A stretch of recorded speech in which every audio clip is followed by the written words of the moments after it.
Es imposible fundar una civilización sobre el miedo, el odio y la crueldad. No perduraría.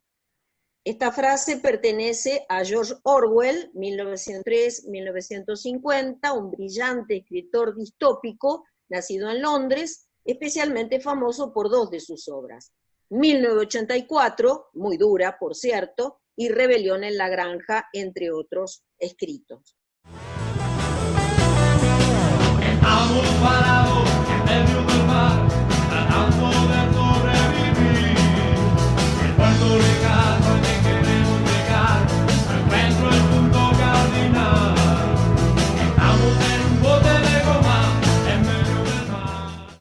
Estamos aquí en el programa 46 de Copiscopio, seguimos entonces con el tema social. Mi nombre es Adriana, estoy en compañía de Ana, Flavia y Melina, y le mandamos un cariñoso saludo a Graciela, y también a Ricardo le vamos a mandar otro cariñoso saludo porque siempre le prometemos y no siempre le cumplimos, y siempre nos ayuda con todo. Y también a Pablo, porque Pablo también me ayuda muchas veces, más que nada con este tema técnico, los temas del celular, tiene una paciencia digna de un Buda, realmente. Estuvimos viendo el tema de las teorías sociales, como dijimos, digamos, el poder trata de prevenir o de prever cuáles van a ser las conductas sociales, y por eso investiga dentro de lo social a ver cuál es la reacción de la gente. Hablamos ya de varias teorías y vamos ahora con otras que Flavia nos va a comenzar a explicar. Sí, Adri, yo quería comentarles acerca de la espiral del silencio. No es una teoría tal vez muy conocida, pero sí es muy interesante. Fue planteada por la politóloga alemana Elisabeth Noelle-Neumann. Por supuesto, al ser ella politóloga, esta teoría tiene más que ver con lo político, que tal vez más con lo periodístico, pero sí ella pone como ejemplo cómo los medios de comunicación instalan la opinión pública, manejan la opinión pública, ¿no? Lo que ella explica en su libro La espiral del silencio, opinión pública, nuestra piel social, es justamente el control social que tienen los medios sobre los individuos y cómo los individuos se adaptan a estas opiniones predominantes, que surgen a través de que la televisión le da voz a determinadas personas. Entonces esos que tienen esa opinión son los, digamos, es como que se transforma en la verdad, y los que opinan no se comunica tanto, entonces cada vez es más bajo, más bajo, más bajo, hasta que no se, digamos, queda un completo silencio, ¿no? Bueno, ella lo estudió primero con el nazismo y luego con la llegada de la televisión, que ahí fue cuando se fundamentó, digamos, más, ¿no? Su teoría. Es muy fácil digamos, en la política por ahí es mucho más complejo, ¿no? Pero se puede ejemplificar muy fácil. Es cuando uno escucha muchas opiniones, tal vez, por ejemplo, no sé, hay una votación en un cuarto cerrado, y es una votación pública, ¿no? Que el voto es público, entonces, si todos empiezan a decir que sí, los que quieren decir que no, no lo dicen. Entonces se termina por aceptar esta opinión, o lo que sea, ¿no? Ella hablaba que cuando justamente investigó sobre el nazismo, decía cómo se puede naturalizar la violencia por esta espiral, ¿no? ¿Por qué? Porque justamente los nazis empezaron a llevar su mensaje, lo hicieron cada vez más grande, las voces que estaban en contra se callaron, entonces todos empezaron a aceptar el antisemitismo y lo empezaron a naturalizar. Entonces, ¿cómo es que se naturalizan a veces la violencia, ¿no? Hacia minorías, como pueden ser, en ese caso eran los judíos, como pueden ser las personas de etnia negra, como pueden ser las mujeres, los homosexuales, digamos, todas las minorías, ¿no? Y justamente también ella explica, hacia el final del libro, cómo se puede salir de este silencio, superar el silencio, donde la minoría empieza a hacer ruido, para dejar de callarse. que es algo que se ve actualmente como las minorías a través quizás de Internet tienen un brazo fuerte y pueden llegar a más personas, pueden visibilizarse y dejar de estar callados, ¿no? Tienen su lugar. El lugar que tal vez no se le da en la tele, se le da en Internet, a estas otras opiniones, ¿no? No sé qué pueden ustedes ejemplificar. Sí, bueno, la famosa frase de el problema del mal, ya lo decía Martin Luther King, el problema del mal no son los malos, sino los buenos que se callan, es decir, los buenos que hacen silencio. Esa frase quedó siempre mucho. Lo relaciono con la película de la que habíamos hablado, Distrito 9, cuando los robots se los trata como a los negros en el apartheid, digamos, a los miembros negros del apartheid. Entonces, hay mucha similitud en esto, pero muchas veces la gente tampoco participa porque tiene miedo y no sabe, digamos, cómo es la cuestión. Esto se ve muy bien en algunas películas cuando se les reprocha a los alemanes. Se le dice, pero usted ¿por qué no dijo nada? Y yo soy un simple trabajador, dice uno. Yo la verdad, nosotros ya sufrimos mucho y no sabíamos qué hacer, o no teníamos a quién recurrir, o no teníamos voz, no tenemos esa voz, así que ahí estaría relacionado con el tema de la espiral del silencio, ¿no? Lo que pasa es que esto va avanzando, y bueno, luego se va produciendo que los males después ya se hacen incontenibles.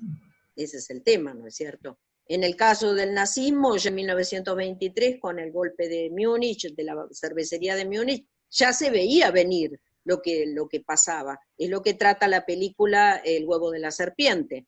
Cuando termina la película y vienen masas y masas y masas de gente golpeada, desesperada, hambreada, sin trabajo, enferma, y bueno, es obvio que van a buscar un salvador o alguien que los redima de toda esa situación. La película es muy dura, realmente es muy dura, la película de Ingmar Bergman, creo que ya habíamos hablado de esto, y bueno, el silencio, digamos, por ahí, el problema es que se transforme en aceptación, por ahí el silencio a veces es porque la persona no sabe qué hacer, pero cuando se transforma en aceptación, ahí empezamos a tener un problema, ¿no es cierto? Sí, pienso que es una forma de aceptación el silencio. Depende por ahí la situación, ¿no? Porque a veces es mejor no decir nada, pero en cierta medida creo que ahí pienso en el rol que está jugando Internet, porque lo de la espiral del silencio me parece que tiene unos años antes que todo el surgimiento de Internet y bueno, de cómo hoy utilizamos Internet. Y creo que ahí Internet da justamente una posibilidad realmente a que hayan otras voces, y me parece que va a dar la posibilidad que haya cambios en la vida de las sociedades, ¿no? Justamente claro, ¿no? Por la posibilidad de hablar ciertos temas sin necesidad que habilite a ciertos grupos a un medio, sino que la gente pueda empezar a hablar. Y eso claro, el tema es que, digamos, bueno, que quizá quien mejor lo expresó en la novela 1984, con el Gran Hermano y todo eso que conocemos, fue George Orwell. Él tiene una frase, él siempre luchó contra los autoritarismos, contra estos, digamos, movimientos que tanto daño han causado. Y hay una frase que dice él también: si el líder dice que tal evento no ocurrió, pues no ocurrió. Si dice que 2 y 2 son 5, pues 2 y 2 son 5. Esta perspectiva me preocupa mucho más que las bombas, es decir, en las creencias y la aceptación de algo es mucho más destructivo y más preocupante que una bomba, ¿no? Eso es lo que este escritor quiere decir, lo refleja también en Rebelión en la Granja. Esta aceptación, digamos, ya es saliendo del silencio, dando su aprobación, quizá porque no se entiende que pueda hacerse de otra manera, o quizá porque los que no están de acuerdo con riesgo de vida, ¿no? Esa frase está muy buena y es terrible a la vez, porque en realidad lo que resume es que es eso de quienes cuentan la historia, ¿no? No recuerdo la frase cómo es, pero Es eso, ¿no? ¿Quién cuenta lo que pasó? Y en realidad la persona, si hay alguien los que quieren dominar en el mundo, quieren decirle a la gente lo que ocurrió, y en realidad, claro, el tema es que para ir en contra de eso hay que hacer como mucho trabajo. Claro, justamente es, como la frase es, la historia la escriben los que ganan. Sí, es eso. Sí. O sea, justamente, si vos escuchás al ganador, también, por ejemplo, se usa en los partidos de fútbol, ¿no? Que el equipo ganador es el importante, el perdedor no, entonces uno a veces escucha más una campana que la otra. Bueno, un buen ejemplo de eso, siempre a mí me gusta mucho el video este de Mónica Lewinsky es la que, bueno, súper conocida, no tenemos que ver, que fue la becaria de la Casa Blanca que tuvo un romance, digamos, con Bill Clinton. Y se hizo súper conocida por eso, o sea, ese fue el hecho que la hizo conocida. Y eso fue a fines de los 90, no sé si fue en el 97, por ahí fue a fines de los 90. Bueno, y ella dio una charla TED en la que ella cuenta ese hecho, pero desde ella. O sea, ella lo cuenta desde su vivencia. Y en realidad lo que pasó fue terrible, porque, es decir, ella era una becaria de 20, era una chica muy joven, creo que tenía 23 años, era muy joven, era una chica que se estaba formando, ella lo que dice es que estaba, es decir, empezó un romance con Bill Clinton y ella estaba enamorada, y de repente estalló todo y se hizo conocido, y ella era, bueno, le pusieron 20.000 apodos, pero no, y todos los medios lo reprodujeron eso, es decir, contaron la historia como ellos quisieron, y la pusieron en un lugar que no fue justo con lo que en realidad ocurrió, y ella, bueno, ella tuvo es decir, el trabajo que tuvo que hacer, a ver, en pocas palabras, fue traumático el hecho para ella, porque de un día para el otro empezó a estar en los medios, y por algo que era en realidad, que es privado, o sea, lo que ocurrió es privado. Lo que pasa es que, claro, estaba involucrado Bill Clinton. Con eso no digo, ella tampoco tiene la postura de que haber tenido la fe estuvo bien. Ella dice, estuvo mal, pero ella dice, yo era una persona muy joven y no, en ese momento nada. Fue como que no fue lo que ocurrió, y bueno, ella se hace cargo de que estuvo mal. Pero lo que está bueno, y les recomiendo que miren la charla TED, es una de las charlas TED, googlean charla TED, Mónica Lewinsky, no me acuerdo cómo se llama, pero es muy buena porque me parece que ella pudo ahí, y de hecho se transformó en speaker, y habla del tema del bullying, y pudo ya contar su historia desde ella, y me parece muy valioso, muy valioso que lo haya podido hacer. Justamente porque en ese momento en el que sucedió esto, las mujeres eran una minoría, entre comillas, no eran escuchadas como los hombres, y hoy sucediese esa situación, creo que sería completamente distinto, y a lo mejor se lo juzgaría mucho más al presidente que lo que se lo juzgó en ese momento, porque en ese momento digamos, ella era como la que había hecho mal, cuando en realidad los dos lo hicieron mal.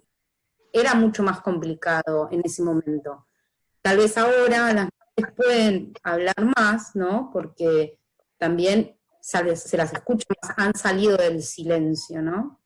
Claro, en realidad ella podríamos ponerlo entre comillas, la palabra de que ella fuera una amante. La amante está condenada al silencio, y ella podría haberse aceptado eso, y no lo aceptó, es decir, ella habló. Por lo tanto, viene el escándalo, que siempre es lo que la sociedad trata de evitar, que no haya ningún escándalo. Por eso la amante nunca puede hablar. Generalmente eso es lo que es el elemento de presión, ¿no? Es que ella hizo algo que ella sabe, o sea, ella hizo algo que la sociedad condena y que ella sabe que está mal, ella misma sabe que está mal. El tema es que cómo cómo se cuenta esa historia, y en el momento, cuando ocurrió, se contó, es decir, se puso todo el foco sobre ella. Claro. No recuerdo qué decían los medios de él, pero el foco, digo, y su nombre fue Nada. conocido por eso, pero Nada. lo que uno no puede dejar de poner de relieve es que el presidente era Bill Clinton, y que él estaba casado y que él era una persona grande. Digo, más allá de que ella estuviese mal, hay un desbalance entre quién está en una situación de poder. Él, no sé cuál es la palabra, pero ella era una becaria, es decir, claramente no tienen el mismo poder en esa situación. No, pero ella sale de su situación de la que se espera silencio para pasar a hablar. Entonces, evidentemente, iban a ir contra ella. De él no dijeron nada, yo por lo menos no recuerdo, pero iban a ir contra ella porque ella salta la valla. Entonces, evidentemente, eso no se perdona, no se perdona. De todas maneras... Ella en ese momento quiso hablar y que no la dejaron, una cosa así, decís. No, que ella quiso hablar y no se lo perdonaron, porque el amante no habla, el amante no puede hablar. Claro. Se espera que se calle. Yo no me acuerdo cómo fue, lo que me acuerdo que es como lo que quedó como el relato, como fue contado como eso, o sea, como el foco fue puesto sobre ella, como la amante, pero ella no, y además como en ese momento Internet no estaba con las redes sociales y con la posibilidad de que ella se exprese libremente o que dé una charla o nada, se contó esa historia de esa manera y ella fue silenciada. Yo creo que por ahí también ella no lo habrá podido procesar en ese momento, pero me parece como muy bueno que haya tenido la posibilidad, ¿no? Sí, no, pero además de eso, justamente lo que vos decís es que ella habló, pero la juzgaron, y la juzgaron solamente a ella. Ese es el problema. Claro, eso es lo que digo. Que él en ningún momento tuvo, digamos, a nadie dijo nada, pero ¿por qué? Porque justamente la opinión pública se manejó de esa forma, o sea, los medios manejaron la opinión pública de tal forma que solamente se la critique a ella. Entonces todo el mundo hablaba de ella, sí, y no hablaban de él. Y era el momento histórico, capaz que en ese momento no había tanto todo este tema de empoderamiento de la mujer, entonces capaz que nadie la defendió, o habrá sido alguno por ahí. El tema es cómo se cuenta la historia, si contás, es lo que hablamos siempre de las noticias, o ¿qué contás? ¿El hecho final, el hecho concreto? Sí, era el amante, pero ¿cómo se dio esa situación? Y siempre hay una historia, y esa historia, el tema, claro, hay que ver si hay que querer contarla, ¿no? Pero el hecho aislado no lo puedo, en realidad no me parece que esté bueno juzgarlo. Pero... Hay otra teoría que también vamos a hablar, que es la de la indefensión aprendida, que podría haberse ella quedado en silencio y no haber reaccionado, a pesar de que su vida iba a ser tan dañada como fue, pero podría ella haber tomado, si ustedes quieren explicar la teoría de la indefensión aprendida, ella podría, por todo lo que sufrió, no haber hablado nunca más, y sin embargo va y da la charla TED, es decir, eso evidentemente una mujer muy valiente, por todo lo que ha sufrido, ¿no es cierto? Sí, la indefensión aprendida también se la conoce como impotencia aprendida. Es más un tecnicismo, pero se refiere a cuando un ser humano o un animal aprenden a comportarse pasivamente. ¿Qué quiere decir esto?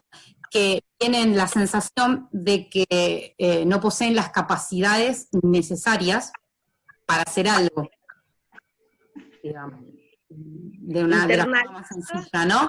Que no son capaces de responder. O sea, existen, están, hay oportunidades, podrían hacerlo, tienen chances, pero no lo hacen. ¿Por qué? Porque aprendieron a actuar pasivamente, sumisamente. Son los que permanecen callados, los que siempre dicen que sí, o mismo porque están en una situación psicológica muy fuerte que se los pisotea, ¿no? Psicológicamente. Entonces deciden callarse. porque no tienen, no creen que son capaces de poder hablar o de poder actuar también, ¿no? No solamente hablar, no solamente hablar, sino que no tienen la capacidad para hacer. Claro, es lo que creemos, ¿no? Que internaliza que la culpa es de él, la culpa es de él, o sea, entonces él no puede reaccionar. Bueno, en cierta forma era lo que decíamos fuera de aire, ¿no? El tema de George Floyd, que era muy fuerte físicamente y podría haber reaccionado, y sin embargo no reaccionó, porque sabía que si reaccionaba, también lo iban a matar. O sea, no tiene chance, la persona aprende que todo lo que hace, esto es la teoría de la indefensión aprendida, todo lo que hace no da fruto, no da resultado. Y esto está buscado desde el poder, hay un video muy interesante donde Milton Friedman, el economista, aconseja a los poderosos aplicar esta indefensión, es decir, con guerras, hambre, pestes y todo tipo de golpes económicos, para que la gente llegue a un punto que no se defienda más y no intente dar vuelta a las cosas. Dictaduras militares y todo tipo de ataques, entonces la gente queda desvalida y empieza a pensar que la culpa es de él. Entonces no se puede defender, es una indefensión aprendida. Esto originalmente el experimento se hizo con animales, ahora está prohibido hacerlo justamente por el maltrato y la crueldad que implica, que igual también se aplica en otros casos, como decíamos con el tema de los elefantes, de los osos. Bueno, en este caso se hacía con perros, eso ahora gracias a Dios está prohibido, pero la gente deja de reaccionar, se va sumiendo en una depresión cada vez más profunda, llega al suicidio, por supuesto, ya que es culpa de él. Si fracasa es culpa de él, si no tiene dinero es culpa de él, si perdió el trabajo es culpa de él, todo es culpa de él, y sin embargo son cosas impuestas desde arriba. Sí, así sí. que es duro, es bastante una teoría muy dura. Y queda deshumanizada la persona, porque, y volviendo, a ver, solo la pongo como ejemplo para seguir con la misma línea, pero en el caso de Mónica Lewinsky fue duramente atacada por los medios. Era una persona en realidad muy joven, y en realidad, y bueno, le pusieron muchos apodos, también la volvieron un estereotipo también. Claro. Un estereotipo de esa historia, y en realidad sí, es como, yo creo que la indefensión aprendida tiene que ver con deshumanizar a alguien. Entonces, claro, ¿por qué se va a defender? O sea, entonces creo, y relacionándolo con la espiral del silencio, creo que el trabajo que tiene que hacer una persona en esa situación es muy, muy fuerte, y que salir del silencio es lo que hace que, bueno, cambiar un poco las reglas, ¿no? de juego, las reglas de la sociedad. Sí, hoy nos da la posibilidad, Internet nos da, las redes sociales nos dan la posibilidad, pero no es fácil porque a su vez se va tratando de hacer una mayor dominación. Es lo que se dice que la nueva normalidad va a ser una nueva forma de dominación. Las teorías conspirativas dicen eso, ¿no? Pero bueno, es una lucha. El ser humano no está obligado a someterse y necesariamente hay un margen en donde siempre puede elegir, quizá no siempre. Ya para terminar quisiera decir esta frase también de George Orwell, que dice: en tiempos de engaño universal, decir la verdad es un acto revolucionario. Y bueno, si las redes sociales por lo menos nos dan la posibilidad de contar nuestra verdad, tal vez estamos un poquito más cerca de defendernos, ¿no? Y no caer en esa apatía, no permitirse esa falta de esperanza, no caer en la depresión de pensar que todo es culpa nuestra, porque hay muchas cosas que están pasando que no son culpa nuestra, son cosas impuestas. Entonces tenemos que defendernos y mantener el grupo humano lo más posible para darnos fuerza unos con otros, ¿no? No dejarnos vencer. Eso es lo que me parece. En nuestro caso, es Copiscopio, que no se deja vencer. También les digo que nos sigan en YouTube, en Facebook, en Instagram, que nos sigan siempre, nos dejen sus opiniones, sus temas también, los temas que les interesa. Le mandamos un cariño grande a todos y los dejamos entonces esperando que este programa los acompañe como siempre.